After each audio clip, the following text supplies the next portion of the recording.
자, 수업 들어가겠습니다. 저번 시간에는 우리가 별의 개요에 대해서 조금 더 봤었는데요. 오늘도 별의 진화에 대한 어떤 기본적인 개념들을 알고 한번 가도록 하겠습니다. 저번 시간에 했던 거를 조금 더 다시 한번 보자면요. 성운에서 원시성이 됐었고, 원시성에서 주계열 가기 전에 전주계열성이 있었고요. 그 다음에 주계열성이 있었죠. 자, 이번 시간에는 전주계열성, 그 다음에 주계열성으로 가는 어떤 책에서나 이런 데 보면은 질량에 따라서 굉장히 세분화되어 있는데 요거를 한 큐에 한번 요약을 해보도록 하겠습니다. 자, 일단은 전주계열에서 주계열성 갈 때요. 이때부터 이제 별들의 어떤 주계열성으로 갔을 때에 가기 위한 어떤 질량에 따라서 이 아이들의 인생이 바뀌어집니다. 자, 일단 여러분들은 쭉 이렇게 화살표를 그려주시고요. 그려주시고, 자, 첫 번째 0.08. 자, 이때 단위는 태양 질량 단위입니다. 그러니까 제가 0.08을 썼었어도, 자, 여러분들은 0.08 태양 질량, 그러니까 태양 질량의 0.08배라고 생각을 하셔야 됩니다. 이거는 0.26 태양 질량, 그 다음에 1.5, 4, 8. 이런 식으로 한번 나눠보겠습니다. 자, 그리고 0.08 요 사이를 1, 2, 3, 4, 5, 6 해서 한번 볼게요. 자, 1번은요. 1번 그러니까 태양 질량이 0.08 태양 질량보다 작은 거를 우리는 이제 갈색 외성이라고 얘기를 합니다. 그러니까 외성이에요. 주계열성으로 가지 못하고 갈색 외성입니다. 이 친구는 수소가 그냥 이제 수소 핵융합 반응에 도달하지 못하고 그대로 식어버리는 친구입니다. 1번의 경우에는 이제 갈색 외성이고요. 그 다음에 0.08에서 0.26 사이에 있는 이 별은 헬륨 백색 외성이 됩니다. 자, 헬륨 백색 외성이 되었다는 거는, 자, 여기 모든 별이 수소로 이루어져 있다가 이 중간 부분이 이제 헬륨으로 다 바뀌는 거죠.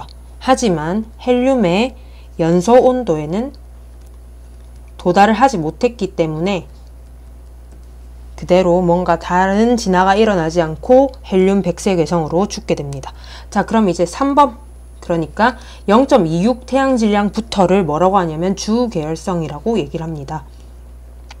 주계열성이라 얘기를 하고요. 자, 3번의 경우 그러니까 0.26에서 1.5 태양 질량 사이에 있는 친구는 주계열성인데 수소 융합 반응이 PP 연쇄 반응으로 일어납니다. 혹은 EBS나 이런 데서는 PP 반응이라고도 얘기를 하죠. 네.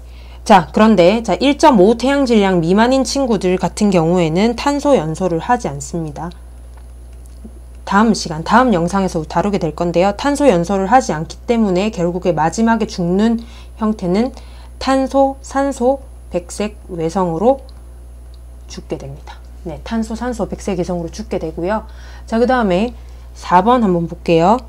자, 4번, 5번, 6번의 경우에는, 자, 3번은 PP 연쇄 반응이었지만, 자, 4, 5, 6은 CNO 순환 반응으로 반응이 일어납니다.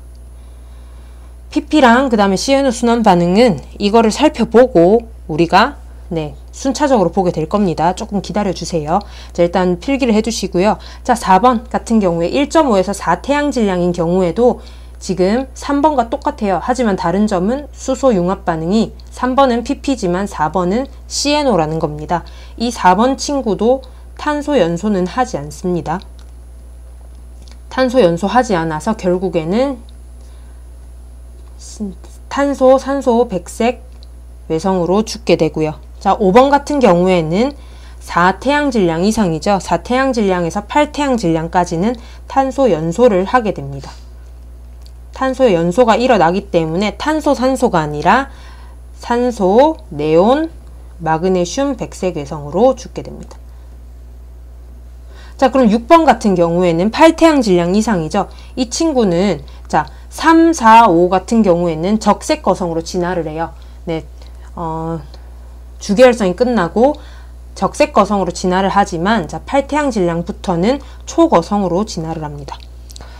초고성으로 진화를 해서 질량에 따라서 블랙홀이냐 중성자별이냐로 나눠지게 됩니다. 자, 여기서 조금 더 살펴보겠습니다. 지금 보면 백색외성 보면은 여기 자 8까지는 어떻게 돼 있어요? 백색외성, 백색외성, 백색외성인데 8 이상부터는 블랙홀 중성자별입니다. 자, 질량에 따라서 어떻게 달라지는지 한번 보겠습니다. 자, 이 단계를 이제 수축 질량이라고 표현을 하는데요. 자, 수축 질량 같은 경우에는 백색외성 같은 경우에는 수축이 다 되고 난 후에 질량이고, 블랙홀 중성자별 같은 경우에는 수축을 하다가 터지고 남은 후에 질량을 얘기를 하는 겁니다. 자, 이때 숫자가 두 개가 나와요. 1.4랑 3이 나옵니다. 자, 1.4, 3 이것도 여러분들이 한번 그려주시기 바랍니다. 자, 수축 질량이 1.4 요것도 단위는 태양 질량입니다. 자, 수축 질량이 1.4 태양 질량 이하면, 자, 이하면 수축 질량이 1.4 이하면 백색외성이 됩니다. 그리고 수축 질량이 1.4에서 3이 되면 중성자별이 됩니다. 그러면 남은 거 하나, 수축 질량이 3 태양 질량보다 크면 네, 블랙홀이 됩니다. 자, 이때 1.4 같은 경우에는 백색외성의 한계 질량이라고 보시면 돼요. 그러니까 자, 1.4는 백색외성이, 그러니까 백색외성으로 존재할 수 있는 한계 질량입니다. 이걸 넘어가면 어떻게 되냐고요? 이거를 넘어가게 되면 중성자별이 되는 게 아니에요. 어떻게 되냐면 한계 질량이 넘어가게 되면, 초과하게 되면 초신성 폭발이 일어납니다. 예습을 한 친구들은 알겠지만 초신성 폭발의 경우에는 언급되는 게 중성자별하고 블랙홀밖에 없어요. 하지만 여기서도 초신성 폭발이 일어납니다. 중성자별 블랙홀이 되는 거는 다음 영상에서도 나오겠지만 네, 핵 붕괴고요. 얘는 핵 폭발 초신성이 돼버립니다. 자, 그래서 1.4 태양 질량을 넘어가게 되면 더 이상 백색외성으로 있지 못하고 초신성 폭발이 일어나는데, 이때 1A형 초신성이라고 얘기를 합니다. 1A라고 하면 여러분들 예습한 친구들은 또 알 거예요. 이거 우주 모형에서 나왔던 것 같은데, 네, 허블 법칙하고 그다음 허블 상수 구할 때 혹은 빅뱅 이론을 증명하기 위해서 가장 많이 쓰이는 게 이 핵폭발 초신성, 그러니까 백색외성이 한계 질량, 그러니까 원래라면 1.4 밑으로 돼서 백색외성이 됐는데 주변에 있는 쌍성에 의해서 질량을 받는 거예요. 받아버리면서 이게 초과하게 돼버리면 폭발이 일어나게 됩니다. 그래서 이 폭발 질량을 알아낸 사람이 누구냐면 찬드라세카라는 사람이에요. 그래서 찬드라세카 한계라고도 표현을 합니다. 네. 자, 그러면 선생님, 수축되기 전까지는 중성자별이 될지 블랙홀이 될지 모른다는 건가요? 네, 아니죠. 자, 수축되기 전에 주계열성에서, 그러니까 별 상태일 때의 질량을 한번 봅시다. 자, 그대로 같은 라인으로 해서 볼게요. 자, 주계열성에 도달했을 때의, 그러니까 원시성에서 주계열성으로 됐을 때의 질량을 보면 백색외성은 8태양 질량 밑으로 오면은 태어났을 때, 그러니까 주계열이 됐을 때 8 밑이면 백색외성으로 죽는다 라고 얘기를 하고요. 그 다음에 8에서 25태양 질량 사이다, 그렇게 별이 탄생을 했다 라고 얘기를 하면 나중에 얘는 중성자로 죽는다. 그 다음에 25 이상이면 네, 얘는 블랙홀로 죽는다가 나오게 됩니다. 자, 그러면 이제 우리 처음에 했었던 PP 연쇄 반응하고 그 다음에 CNO 순환 반응에 대해서 추가적으로 알아보도록 하겠습니다. 자, 방금 얘기했던 PP랑 그 다음에 CNO 순환 반응 같은 경우에는 수소 핵융합 반응입니다. 수소가 그러니까 헬륨으로 전환되는 과정이죠.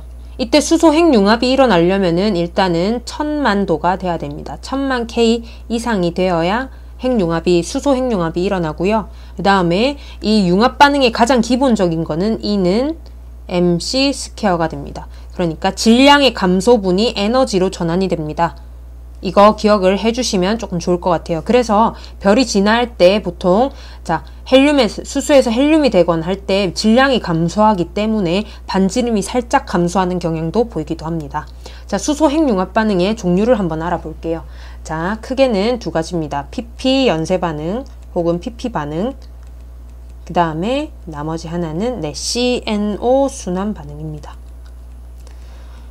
자, 책에서는 PP 연쇄 반응이 한 가지만 나오는데요. 사실 이 PP 연쇄 반응은 PP1형이 있고 PP2형, 그 다음에 PP3형이 있습니다. 수소들이 각각 어떤 것과 수소랑 1, 그러니까 질량수가 1인 수소랑 결합을 하느냐, 혹은 2인 수소랑 결합을 하느냐, 아니면 그것보다 더 무거운 원소랑 결합을 하느냐에 따라서 1, 2, 3형이 나눠지는데, 그래서 책이나 이런 데서 보면은 그냥 단순하게 PP 연쇄 반응을 수소 6개가 뭔가 반응을 한다라고 나와 있지만 아닙니다. 이거는 PP 3형 같은 경우에는 수소가 하나, 2개로 반응을 하기 때문에 자 6개, 이거 절대적이 아니라는 거를 이렇게 외우시면 안 된다는 거를 알아두시고요. 어떻게 구분을 하느냐, 그러면 자, CNO 같은 아주 큰 중원소들이 없을 때의 PP, 그러니까 직접 자 P가 뭐예요?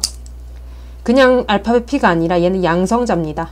그러니까 양성자와 양성자의 연쇄 반응인데, 자 양성자 하면은 1 하나만 있는 거죠. 플러스 1이죠. 자 그래서 양성자는 결국에 수소가 됩니다. 네, 그래서 수소와 수소의 연쇄 반응이에요. 그래서 CNO가 없고 수소들이 직접 뭔가를 참여를 하게 되면은 PP라고 생각을 하시면 됩니다. 그럼 CNO 순환 반응은 뭐냐? 순환이죠. 네, CNO가 끊임없이 순환을 합니다. 자, C와 N과 O가 네, 촉매 역할을 합니다. 촉매 역할을 하면서 해서 H가 H2로 바뀌는 과정이에요. 얘도 결국에는 수소들이 직접 참여를 해서 H가 H2가 되는 과정입니다. 자, 그러면 이 PP랑 CNO 같은 경우에는 온도에 영향을 받습니다. 자, 온도에 영향을 받아요. 그래프를 살짝 그려보면 네, 책에서도 나오겠지만 자 그래프를 보면 이런 식으로 되어 있을 겁니다. 네, 그래서 아래쪽에 있는 게 PP고요. 위쪽에 있는 게 CNO인데 온도에 따라 달려집니다. 이 교점의 온도가 1800만 K예요. 그리고 세로축이 효율이고요. 그래서 PP 같은 경우에는 1800만 K보다 낮은 온도에서 굉장히 효율이 높고요. CNO 같은 경우에는 1800만 K보다 높은 곳에서 효율이 높습니다. 그러니까 같은 별이라 하더라도 진화 과정에 따라서 온도가 바뀌면은 수소가 타는 기준이 PP에서 CNO가 될 수 있다는 것도 여러분들이 알아두셔야 됩니다. 자, 그러면 이번에는 헬륨 핵융합 반응으로 한번 넘어가겠습니다. 자, 수소 핵융합 반응은 수소가 모여서 헬륨이 되는 건데요. 헬륨 핵융합 반응은 헬륨이 탄소가 되는 반응입니다. 이거는 자, 헬륨이 3개가 필요하다고 해서 이름에서도 다른 말로 3알파 반응이라고도 얘기를 합니다. 그런데 이 3알파 반응이 굉장히 폭발적으로 다량으로 발생 시에 다른 이름으로 부르기도 합니다. 헬륨 섬광이라고도 얘기를 해요. 굉장히 폭발적으로 발생을 하면은 번쩍번쩍거리는 것 같다고 해서 헬륨 섬광이라고도 얘기를 하고요. 자, 보통 헬륨 핵융합 반응이라고 하면은 3알파 반응이라고도 얘기를 합니다. 그리고 이 헬륨 핵융합 반응 같은 경우에는 온도에 매우 민감합니다. 그래서 여러분들이 나중에 배울 항성풍, 그러니까 뭐 열맥동에서 이 헬륨 핵융합 반응이 주로 반응을 하는데요. 온도에 매우 민감하기 때문에 이런 게 발생을 합니다. 헬륨이 연소가 되기 위해서는 1억 K 이상이 되어야 됩니다. 자, 1억 K 이상이 되어야 되고, 자, 융합 반응의 식 한번 적어 볼게요. 이거는 알아두시면 조금 좋을 것 같아요. 외우란 소리는 아니고요.